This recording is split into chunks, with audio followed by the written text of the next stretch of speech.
تو میرے دوستوں، محرم الحرام کا جو مہینہ ہے، یہاں سے اسلامی سال کا آغاز ہوا، اور یہ ہجری کیلنڈر ہم کہتے ہیں کہ یہ ہجری کیلنڈر ہے۔ ہجر کے معنی آتے ہیں چھوڑنے کے، کہ ہجر کے معنی چھوڑنا، اور شریعت کے اندر ہجرت کے معنی آتے ہیں کہ ایمان کی حفاظت کے لیے اور دین کی اشاعت کے لیے، یعنی کہ دین کی تبلیغ کے لیے، دین کو پھیلانے کے لیے اپنے وطن کو چھوڑ کر دوسرے وطن کا اقامت اختیار کرنا، دوسرے وطن میں جانا، اپنے ایمان کی حفاظت کے لیے اور دین کی اشاعت کے لیے۔ تو یہ ہجرت کے شرعی معنی ہیں۔ تو میرے دوستو، یہ ہجری سال شروع کب سے ہوا؟ یہ ہجری سال واقعہ ہجرت سے شروع ہوا کہ اللہ کے رسول صلی اللہ علیہ وسلم نے جب مکہ المکرمہ سے مدینہ منورہ کی ہجرت فرمائی، کہ آپ صلی اللہ علیہ وسلم اور صحابہ کو طرح طرح کی تکلیفیں اور پریشانیاں، یہاں تک کہ ان کو ایسی ایسی اذیتیں دی گئیں، بعض صحابہ ان اذیتوں میں شہید ہو گئے اور ان کو مارا اور پیٹا گیا، لیکن انہوں کو اللہ تعالیٰ نے فرمایا کہ تم صبر کرو، اور صبر کی ان کو حکم دیا گیا اور انہوں نے صبر کیا، اور پھر آخر میں اللہ نے جو ہے ہجرت کا حکم دیا۔ پھر 13 سال کے بعد یہ ہجرت کا حکم ہوا،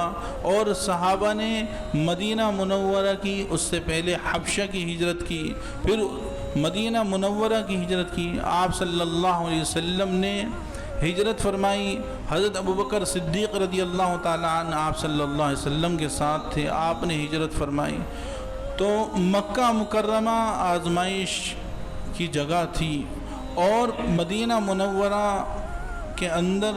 وہاں پر نصرت ہوئی، وہاں پر مدد کی صحابہ نے، اور یہاں تک کہ اپنے جو مہاجرین صحابہ تھے، یعنی کہ ہجرت کرنے والے جو صحابہ، ان کو انصار صحابہ نے اپنا بھائی بنا لیا، یعنی کہ مواخات کر لی، اس طرح بھائی بنا لیا جیسے سگا بھائی، یہاں تک کہ اپنی جگہ میں انہیں جگہ دی، یہاں تک کہ اپنے کاروبار میں ان کو اپنے کاروبار میں شامل کیا، کہ یہ ہمارے بھائی دین اسلام کی وجہ سے اور اس میں جو ان کو پریشانیاں اور تکلیف ہوئی، اپنا وطن چھوڑ کر یہ ہمارے وطن میں آئے ہیں۔ تو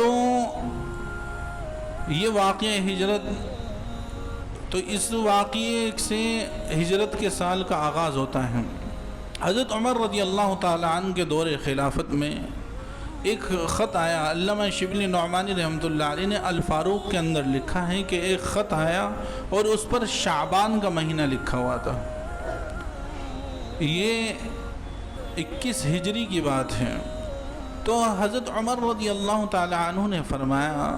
کہ یہ شعبان کا مہینہ پہلے سال کا ہے یا اس سال کا ہے؟ یہ کون سے سال کا ہے شعبان؟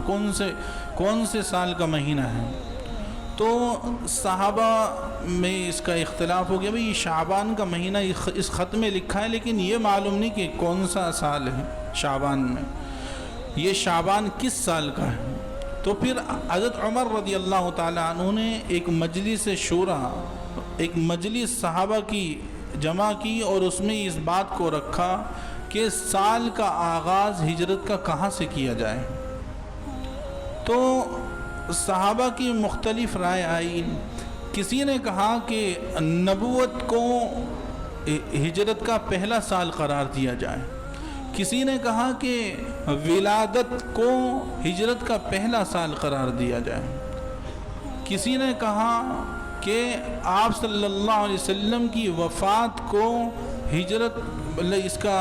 اسلام کا پہلا سال قرار دیا جائے۔ تو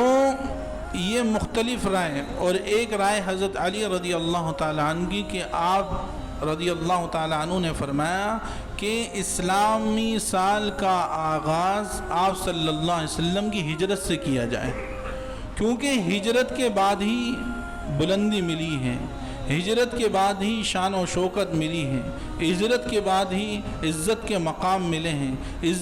ہجرت کے بعد ہی فتح مکہ ہوا ہے، ہجرت کے بعد ہی اسلام پھلنے اور پھولنے لگا ہے، کہ وہ مدینہ مکہ مکرمہ سے مدینہ منورہ کی طرف سفر نہیں تھا، بلکہ وہ مغلوبیت سے غلبہ و ظہور کی طرف سفر تھا، مقہوریت سے شان و شوکت کی طرف سفر تھا، کہ صحابہ نے جو مکہ مکرمہ سے سفر کیا مدینہ منورہ کے لیے، تو یہاں سے بلندیاں اور عظمتیں شروع ہوئی ہیں۔ پھر ان صحابہ کا جو پھٹے کپڑے فاقوں میں رہنے والے، کہ ان کی عظمت کا لوہا پھر پوری دنیا نے مانا ہے ہجرت کے بعد۔ تو حضرت علی رضی اللہ تعالیٰ عنہ کا مشورہ یہ ہوا، تو حضرت علی رضی اللہ تعالیٰ عنہ کے مشورے پر یہ فیصلہ ہوا کہ ہجرت کے سال کو ہی پہلا سال قرار دیا جائے، اور پھر مشورہ ہوا کہ مہینہ سال کا پہلا کون سا ہو۔ کسی نے رائے دی رجب کا مہینہ، کسی نے رائے دی رمضان کا مہینہ، کسی نے رائے دی ربیع الاول کا مہینہ، اور بعض صحابہ کی رائے محرم کی تھی، کیونکہ آپ صلی اللہ علیہ وسلم نے جو ہجرت کا ارادہ فرمایا وہ محرم کے مہینے میں ہی فرما لیا تھا، اور محرم کا جو مہینہ ہے یہ زمانہ جاہلیت میں بھی پہلا مہینہ تھا۔ تو حضرت عمر رضی اللہ تعالیٰ عنہ نے یہ فیصلہ صادر فرمایا کہ اسلام کا جو پہلا سال ہوگا وہ محرم کا ہوگا۔